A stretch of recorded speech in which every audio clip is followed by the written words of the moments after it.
Hey guys, today let's make delicious and mouth-melting desserts with only simple three ingredients available at home. It tastes so good you can't stop eating. So for this, take a bowl, add 2 tablespoons of custard powder and add the cold milk and mix it and keep it aside. Now take a pan, add 3 tablespoons of sugar, very little water and caramelize it. Meanwhile, take a bowl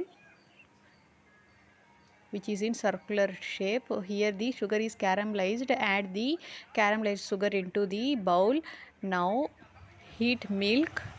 Once the milk started boiling, add the sugar and the custard mixture. Now cook until it gets thickens. Now add this to a caramelized bowl